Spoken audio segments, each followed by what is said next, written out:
tonight on First at 9 this Wednesday the 17th of September 2025.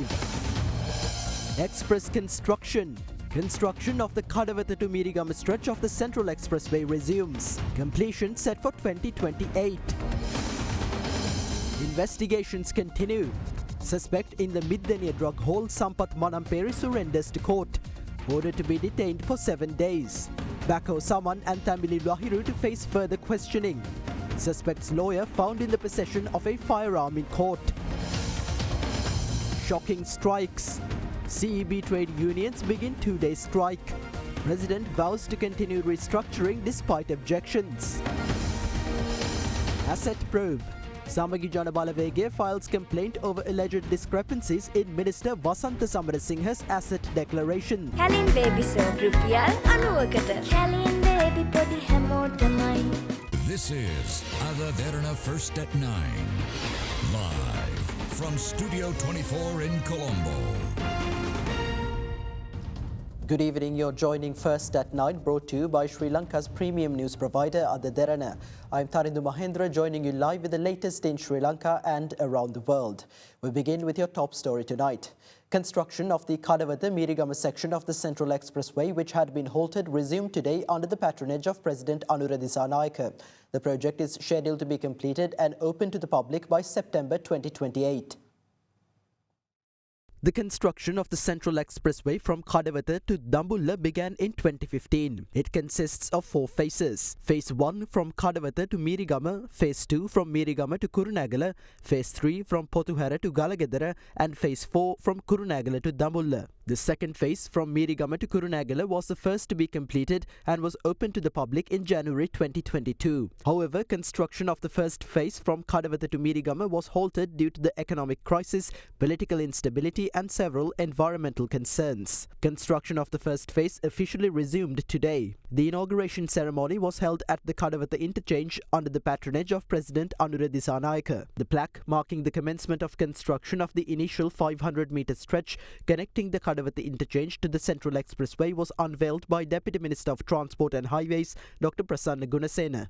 The government has allocated 8.6 billion rupees for this section. Subsequently, the plaque marking the commencement of construction of the remaining 37-kilometer Kadawatha Mirigama stretch was unveiled by Deputy Minister of Ports and Civil Aviation Janitharuwan Kodituakku. The Sri Lankan government, together with the Exim Bank of China, will invest 229.5 billion rupees in this section. The President and other dignitaries then joined the inauguration ceremony. In the past few years, due to well-known reasons, Section 1 of the Central Expressway project was forced to proceed with reduced efficiency. Fortunately, with the election of President Anura Kumara Dissanayake, Sri Lanka has entered a new era with renewed vitality, and the project has now embraced a major turning point with its full resumption. The Central Expressway project is a major infrastructure construction project in Sri Lanka, a top priority initiative highly valued by the new government, a key project for the country to overcome difficulties and achieve national rejuvenation.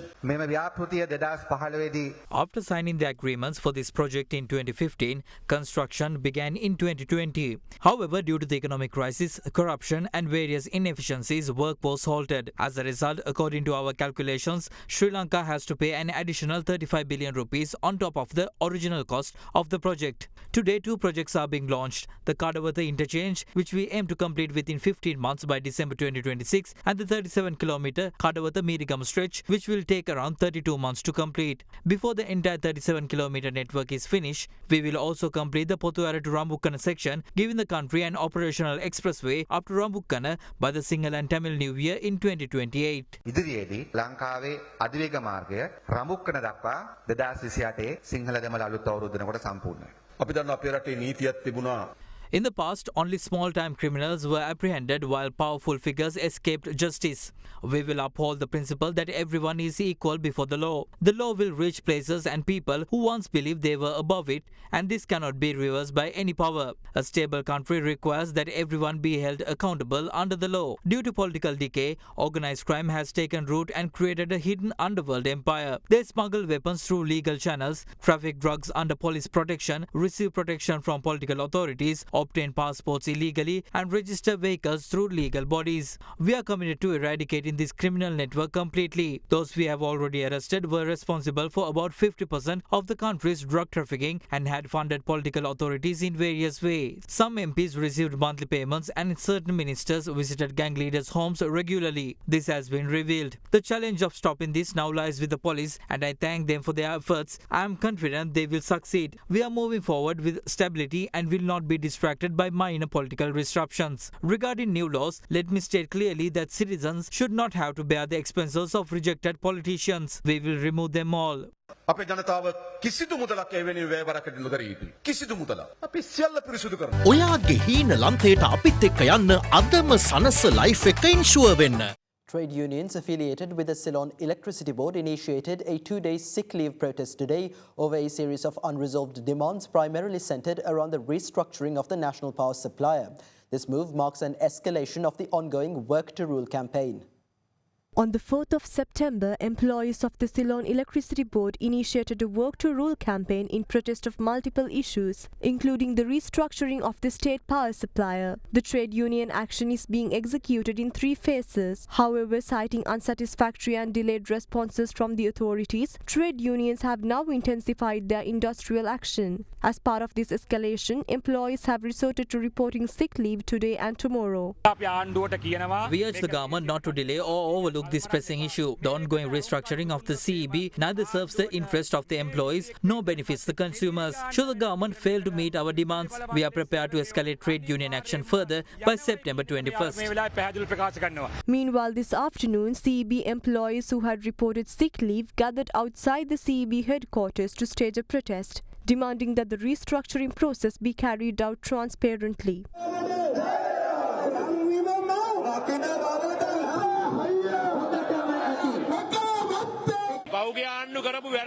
This government appears to be repeating the same missteps made by the previous regimes. If the president does not personally intervene to resolve this crisis, we will have no choice but to intensify our trade union actions. We are committed to ensuring that the restructuring process is carried out transparently and according to proper procedures. Meanwhile, opposition leader Sajith Premadasa voiced strong criticism of the government's handling of the power sector reforms. During a meeting with Trincomalee District Local Government Councillors, he accused the administration of placing over 23,000 employees at risk under the guise of structural reform. The government's restructuring efforts have already put the livelihoods of over 23,000 CEB employees at serious risk. While reforms and increased competition are indeed necessary, they must not come at the cost of workers' welfare. The JVP, which once vocally championed state sector employees before elections, now lacks the resolve to even raise CEB employees' concerns in discussions with the IMF. Meanwhile, during the inauguration ceremony for the construction of 6 new petroleum storage facilities at the Kolonava Petroleum Storage Complex, the President addressed the ongoing trade union action by the CEB employees. The Ceylon Electricity Board is a large organization employing nearly 26,000 individuals. However, the institution faced multiple internal challenges, including difficulties in effectively identifying fuel leakages due to systematic inefficiencies. When I assumed office, a particular law concerning the CEB had already been passed by Parliament. According to the legislation, employees were to be transferred to designated entities by October 30th. This law was passed in Parliament. Upon review, we recognized that this law posed a serious threat to the autonomy of the power sector. Therefore, we made the decision not to implement it. Instead, a new law was introduced and passed in Parliament, one that preserves the independence of the power sector while also ensuring its operational efficiency. I ask only one thing: was it wrong not to enforce the earlier legislation? What then is the true reason behind the ongoing strike action? Those who wish to continue with the Work to Rule campaign or sick leave protest may do so, but let me be clear: this disruption must come to an end. We plan to establish several entities as part of the restructuring. Employees have been given a 2-month window to choose the entity they wish to join. If they disagree with this process, they are free to step down from their roles. To support such decisions, a compensation package ranging from 900,000 to 5 million rupees will be provided to departing employees. No one will be allowed to obstruct this process. Meanwhile, the 350 megawatt Sobadanavi LNG power plant in Kerawalapitiya was connected to the national grid today. Prime Minister Dr. Harini Amarasuriya and Minister of Energy Kumara Jayakodi attended the event to ceremonially connect the power plant to the grid. The plant is expected to boost the country's power supply and strengthen energy security.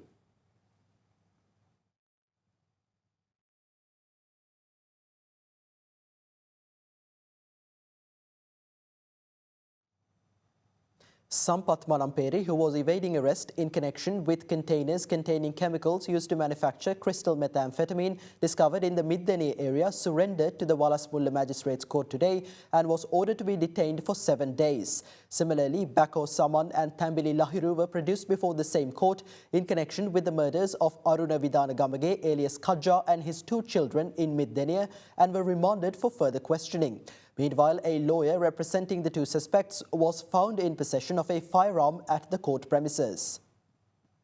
Sampath Manamperi, a former local government election candidate of the Sri Lanka Podujana Peramuna, was named the main suspect after 2 containers holding 50,000 kilograms of chemicals thought to be used in the production of crystal methamphetamine were found buried in the Middeni area on September 5th. Investigators say he went into hiding soon after. He had recently filed a writ petition seeking protection while in custody, pledging to surrender to court. Accordingly, Manamperi surrendered to the Walasmulla Magistrates Court earlier today. During subsequent proceedings, attorney Lakmal Ratnayaka informed the court that his client rejects all allegations, claiming that he was not involved in importing, clearing or transporting the containers. The lawyer said Manamperi only acted as a temporary custodian after the containers were brought to the Middenia and buried them when neighbours raised concerns. Ratnayaka also submitted a medical report showing no injuries and urged the court to ensure Manamperi's safety, citing that his brother Pial Manamperi, arrested earlier of the same incident, was allegedly assaulted in custody. However, the Police Narcotic Bureau rejected the accusation. Investigators sought a 7-day detention order to question Manamperi further, assuring the court of his safety in custody. The magistrate granted permission to detain him for 7 days and ordered produced again on September 24th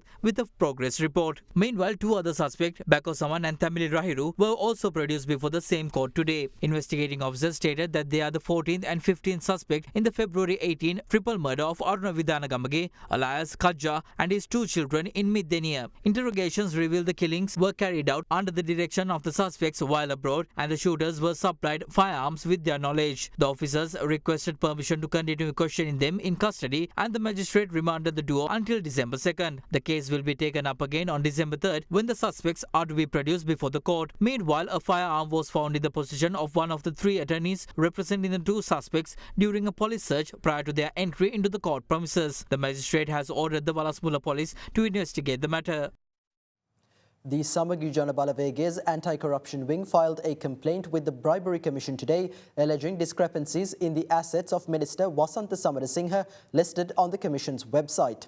Meanwhile, several political figures also commented on the controversial assets owned by Minister Samarasinghe. The Bribery Commission publishes information on assets and liabilities of various public officials, including the President, Prime Minister, Speaker, Opposition Leader, Ministers and many high-ranking civil servants. The SJB's anti-corruption wing raised concerns regarding the accuracy of Minister Wasantha Samarasinghe's asset declarations. People who gave money to Minister Wasantha Samarasinghe might not know that he owns commercial properties worth 150 million rupees. One of his commercial buildings alone is valued at 75 million rupees. His current residence is worth 10 million rupees, making a total of 100 million rupees in real estate. He also possesses 17.5 pounds of gold and a Toyota Prius. They claim that anyone with valuable properties or large houses is corrupt or fraudulent. If that description fits him, then they can draw their own conclusions.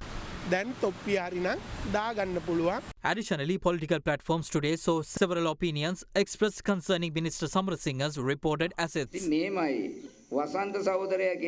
The parents of Comrade Wasantha live in Tamutegama. They own stores and other commercial properties, and Comrade Wasantha owns several as well. He has declared the income from these assets. There's nothing wrong with that. If Minister Vasant Samarasinghe has not earned anything illegally and has reached this level of success legitimately, then we are happy for him. However, in previous elections, there was criticism regarding such wealth. It is encouraging that as of yesterday, it has been proven that those claims are no longer valid. If anyone suspects that these properties were acquired illegally, they are free to file a complaint. Citizens should appreciate this level of transparency being demonstrated. Isn't there a moral contradiction in claiming poverty and benefiting financially from the public, yet having millions in bank accounts? They describe the way they live. However, there is a moral discrepancy between that and their bank balances. They have often said that the country was ruined by 76 years of curse. Yet it seems this did not negatively impact some individuals. If anything, it appears to have been advantageous for them. හොඳම phone එකක් ගන්න. ළඟම අපාන්ස් එකට යන්න. Deputy Chief Prelate of the Malwata chapter, Most Venerable Niyangoda Vijitasiritera, emphasizes that the true meaning of Sri Lanka's present and future lies in grounding the nation's civilization in the principles of Buddhism. The Thera expressed these views while participating in a meritorious ceremony held today at the historic Yatavatta Purana Rajamaha Vihara in Gampaha.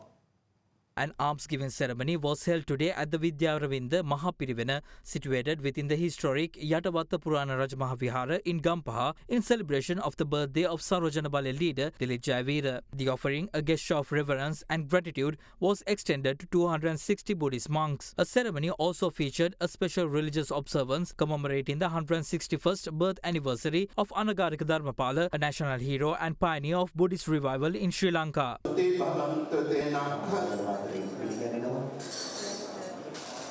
During the special ceremony, Deputy Chief Prelate of the Malwata chapter, Most Venerable Niyangoda Vijitasiritera, emphasized that Sri Lanka's present and future can attain true meaning only when the nation's civilization is rooted in the values of Buddhism. In the spirit of religious harmony, Catholic services were also held today at the Infant Jesus Shrine and Holy Rosary Church in Colombo.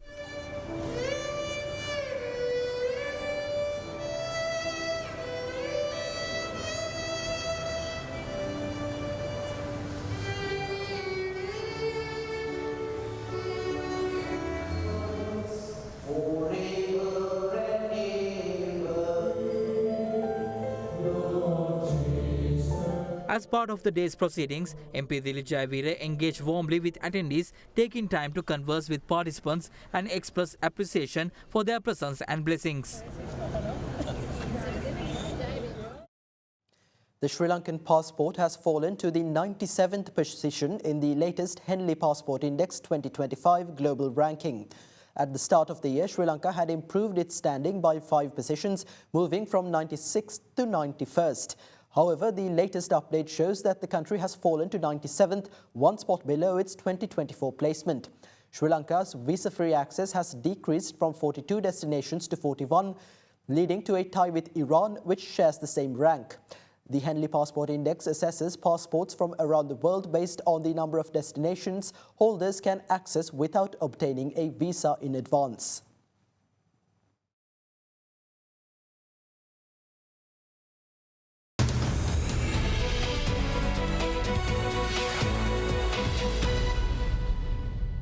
Welcome back. In business news today, India's Adani Group is fast-tracking the $840 million expansion of the Colombo West International Terminal in Sri Lanka, aiming to double capacity by late 2026, ahead of schedule. The terminal, next to a Chinese-operated facility, underscores Sri Lanka's strategic role in the India-China rivalry. India's Adani Group and its partners are fast-tracking the expansion of the $840 million Colombo West International Terminal in Sri Lanka, aiming to double its capacity months ahead of schedule. The terminal, strategically located next to a Chinese-operated facility, highlights Sri Lanka's key role in the growing India-China rivalry in the Indian Ocean. Adani launched the first phase of the fully automated terminal in April, and the second phase is now underway. It's expected to be completed by late 2026, 3 to 24 months earlier than the original February 2027 deadline, according to Safir Hashim, head of transportation at partner John Keel's Holdings. Once finished, the terminal will handle 3.2 million containers annually, boosting Colombo's port's overall capacity. Most of the terminal's businesses comes from India. In December, Adani pulled its funding's request from the US International Development Finance Corporation, opting to finance the project internally amid bribery allegations against Adani's chairman, which the group denies. Adani Ports owns 51% of the terminal, John Keel's 34%, and the Sri Lanka Ports Authority holds the rest. Sri Lanka is also considering more investments from Adani in renewable energy, despite setbacks earlier this year. In February, Adani withdrew from two $1 billion wind power projects after the new government sought to renegotiate tariffs, citing concerns over pricing and transparency. The Colombo Bourse closed in positive territory today as a result of price gains in counters such as Commercial Bank, Haymas Holdings and Melster Corp. The benchmark SPI gained 156.05 points to close at 20,775.42, while the more liquid S&P Sri Lanka 20 gained 34.89 points to end the day at 5,903. Market turnover was 6.61 billion rupees. Foreign participation in market activity remained at subdued levels, with foreigners closing as net sellers, with foreign sales worth 579 million rupees.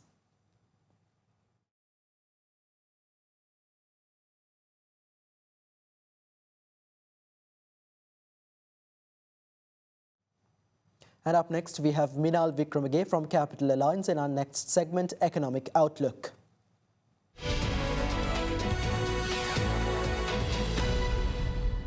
During the month of July, industrial production, or the IIP, recorded a strong year-on-year growth of 6.4%, reaching 101.4 compared to July 24. Overall, Brent and WTI crude oil prices decreased by $0.36 per barrel. The weekly average weighted prime lending rate, or the AWPR, decreased by 3 basis points to 8.13%, while the average weighted call money rate, or the AWCMR, remained unchanged at 7.86%. Reserve money declined primarily due to a reduction in currency in circulation and lower deposits held by commercial banks with the central bank. Market liquidity remained in surplus, totaling 178.58 billion LKR, up from 144.37 billion LKR in the previous week. In the government securities market, T-bill and T-bond yields remained broadly stable, with foreign investor holdings rising by 2% in comparison to the previous week.